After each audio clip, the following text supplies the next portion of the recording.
প্রতিদিনের মতো বন্ধুরা এসে গেছে আবার আজকের লাঞ্চ নিয়ে। আমার তো লাঞ্চটা শেয়ার করতে খুব ভালো লাগে, বলি সকাল থেকে উঠে রান্নাবান্না করি, শুধু লাঞ্চটা নিয়ে আসবো আপনাদের সাথে শেয়ার করব। তো লাঞ্চে কি আছে সেটা একটু বলে নিই। কাঁচা লঙ্কাটা আগে নিয়ে নিলাম, এটা তো আগে দরকার আমার।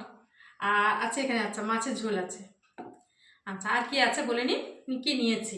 ভাত, কাঁচা লঙ্কা, পেঁয়াজকলি আলু ভাজা, বেগুন ভাজা, আর লাল শাকের তরকারি আলু বেগুন দিয়ে বড়ি দিয়ে। খুব ভালো লাগে কিন্তু এটা, আর আয়রন তো প্রচুর পরিমাণে আছে লাল শাকে, এটা বলার আর অপেক্ষা নেই।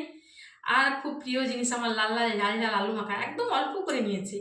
যদিও আলু খাওয়াটা খুব একটা উচিত নয়, সেই জন্য অল্প করেই নিই। পছন্দের জিনিস অল্প খেলে কোনো অসুবিধা হবে না। আর সবসময় তো চিকেন পকোড়া খাওয়াই হয়, বাঁধাকপি দিয়েও পকোড়া করেছি, সেটাও খাওয়া হয়। তো আজকে ভাবলাম বাঁধাকপি আর চিকেন দিয়ে মানে ললিপপ বানিয়ে ফেলি। তো এটা কিভাবে বানিয়েছি সেটা একটু বলে নিই হালকা করে। বাঁধাকপিটাকে জিরের গুঁড়ো, হলুদের গুঁড়ো, লঙ্কার গুঁড়ো আর গরম মশলার গুঁড়ো দিয়ে ভালো করে চটকে লবণ দিয়ে একটু মানে 10 মিনিট মতো রেখে দিলাম। তারপরে শুকনো শুকনো করে বেসন দিয়ে মেখে নেব। নিয়ে একদম ওই চিকেনটাকে এরকম ললিপপের মতো এরকম গোল করে বানিয়ে একটু মুখটা একটু শুষ্কো করে, যেরকম হয় ললিপপ দেখতে হয় সেরকমভাবেই বানিয়ে নিয়েছি। এই যে দেখুন, দেখলে বুঝতে পারবেন। তো এটা হচ্ছে বাঁধাকপি দিয়ে চিকেন ললিপপ, আর হয়েছে মাছের ঝোল। এই হচ্ছে আজকের লাঞ্চ।